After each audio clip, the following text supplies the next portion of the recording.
Minsan, kailangan nating lumayo para makakita ng bagong perspektibo.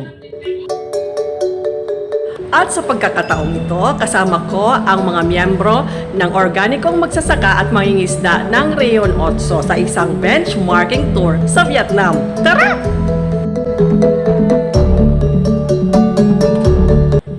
Hindi kami pumunta rito para lang mamasyal. Pumunta kami rito para sa isang farm study tour para pag-aralan kung paano naging isa sa mga agricultural success stories ng Southeast Asia ang Vietnam. Pagkatapos ng mahabang biyahe mula sa Mactan International Airport ng Cebu City hanggang Ho Chi Minh City ng Vietnam, nagsimula ang aming paglalakbay patungo sa Dalat, isang lugar na kilala bilang sentro ng high-tech agriculture ng Vietnam.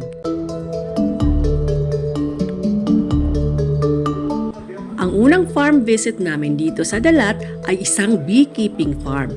Noong una, akala ko honey production lang ang pag-uusapan namin.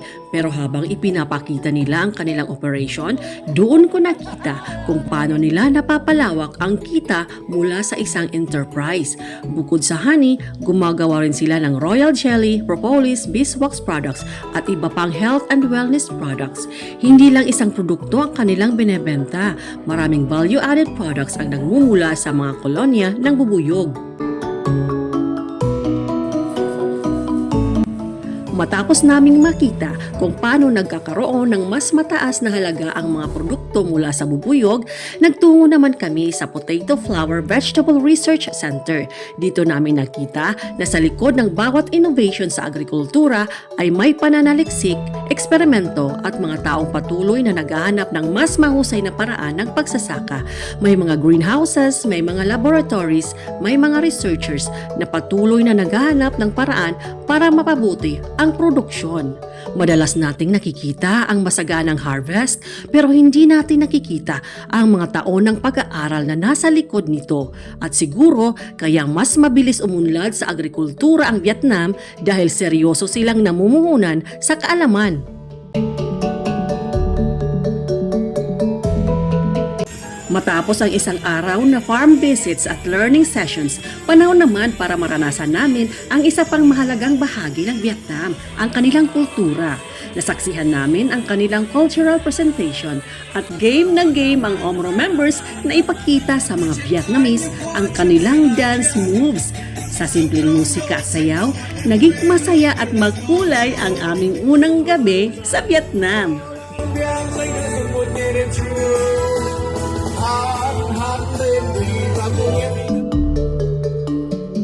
Kinabukasan, bumisita kami sa Dala Farm, isa sa mga kooperatiba na nangunguna sa paggamit ng teknolohiya sa agrikultura dito sa Vietnam.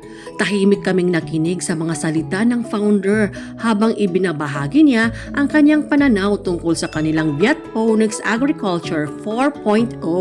Kasabay nito, namangha kami sa teknolohiyang ginagamit niya sa kanilang farm, mula sa real-time monitoring systems hanggang sa digital traceability ng kanilang mga produkto. Doon ko na-realize na sa modernong agrikultura, hindi lang mahalaga ang mahusay na produksyon, mahalaga rin ang data, innovation, at kakayahang makasabay sa pagbabago.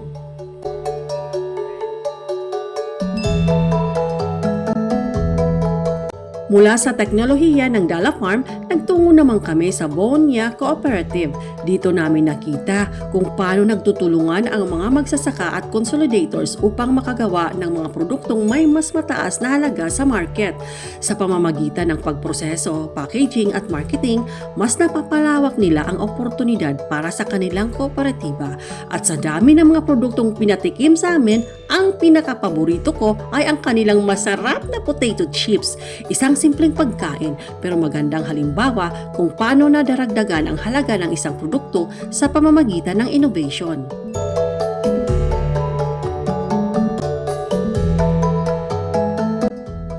Pagkatapos ng mga farm visits, masaya naming pinagmasdan ang napakagandang sunset sa dalat. At habang akala namin na matatapos ang gabi sa hapunan at cultural presentation, may isang hindi inaasahang pangyayari ang nagbigay kulay sa aming gabi. Nagpasya ang aming grupo na ipakita sa mga Vietnamese ang isang bahagi ng kulturang Pilipino sa pamamagitan ng pagsayaw ng kuratsa.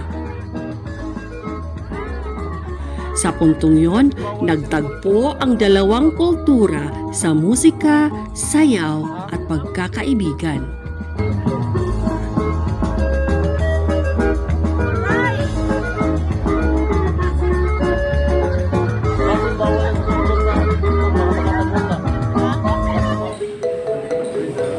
Kinabukasan, pagkatapos mag-almusal, muli kaming bumiyahe patungo sa susunod naming destinasyon, ang Mai Khoi Farm, para matuto tungkol sa protected cultivation at biological pest management. Pagdating namin, namangha ako sa kanilang malalaking greenhouses para sa produksyon ng Palermo, ang kanilang premium bell peppers. First time kong makakita ng greenhouse na ganito kalaki.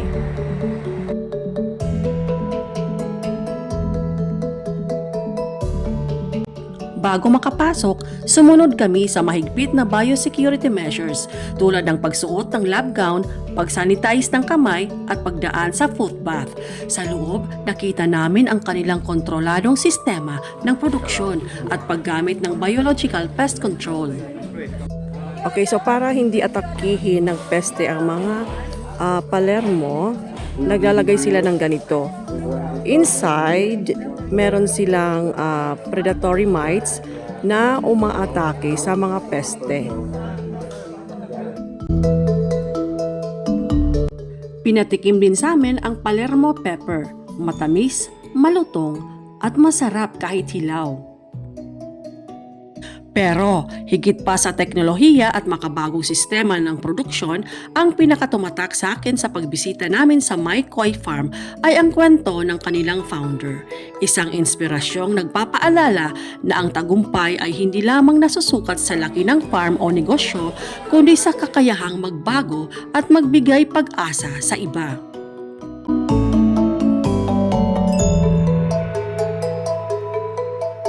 Pagkatapos sa Mai Khoi Farm, nagkaroon muna kami ng pagkakataong tikman ng ilan sa mga lokal na pagkain at gulay na specialty ng Lamha District.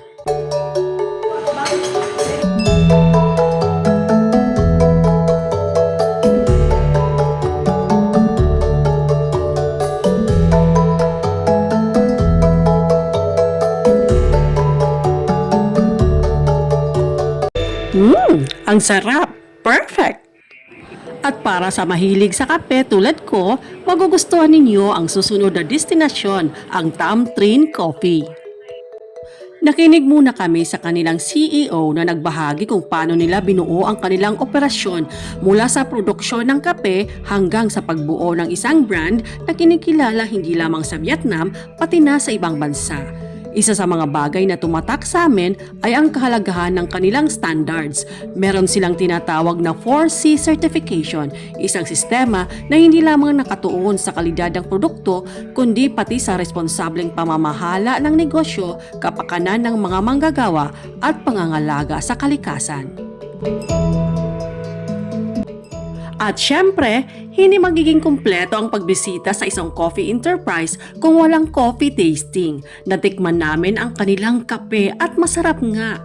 Hindi nakapagtatakang marami sa amin ang napabili sa kanilang shop upang may uwi sa Pilipinas. This is mine. How much? At pagsapit ng gabi, kakaiba naman ang adventure na naghihintay sa amin. Nagtungo kami sa sikat na night market ng dalat. Nag-enjoy kami sa pakikipag-bargain sa mga vendors. At mabuti na lang may kasama akong magaling tumawad. Sa huli, hindi lamang mga souvenir ang naiuwi ko mula sa night market. Naiuwi ko rin ang isang special skill, bargaining.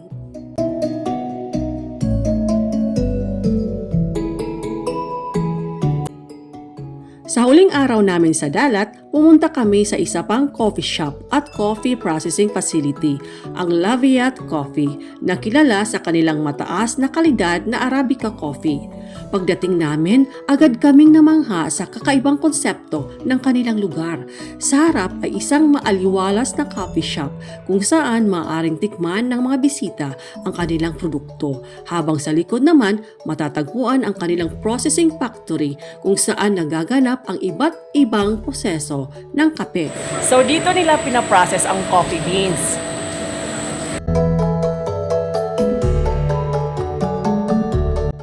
Nakita namin kung paano nila pinoproseso ang Arabica coffee mula sa sorting ng coffee beans, roasting, and packaging.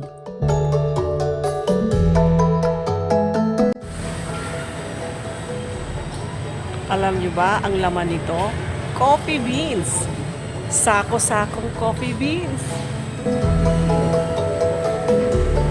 Ang pagbisita sa Laviat Coffee ay nagbigay sa amin ng mas malalim na pagpapahalaga sa industriya ng kape at sa masusing proseso nito bago ito makarating sa ating mga kamay. Pagkatapos namin sa Laviat Coffee, pumunta naman kami sa iba't ibang tourist destinations. Isa sa mga una naming hinintuan ay ang Domaine de Marie, isang makasaysayang simbahan na kilala sa natatangin nitong French and Vietnamese architecture.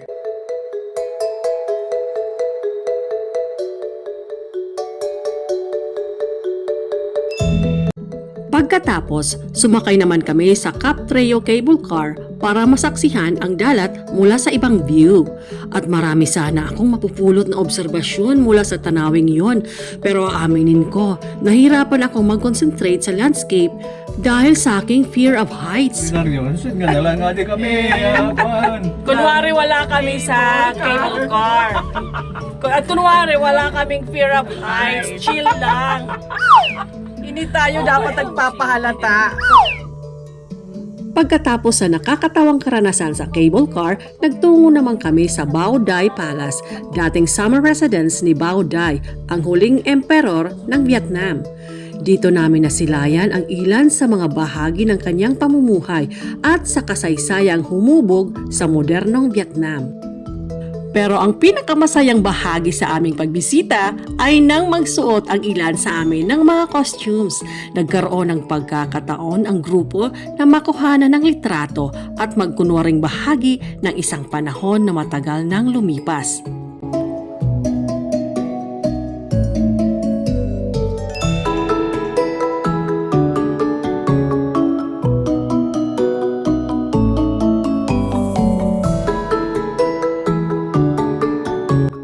Sa huling gabi namin sa dalat, nagtipon-tipon kami para sa isang farewell dinner kung saan ipinagdiriwang din namin ang bagong pagkakaibigan at mga inspirasyon na aming natagpuan sa farm study tour na ito.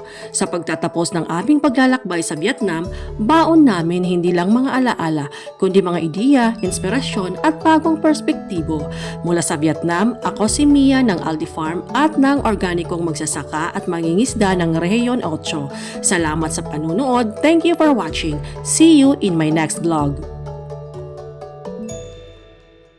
You don't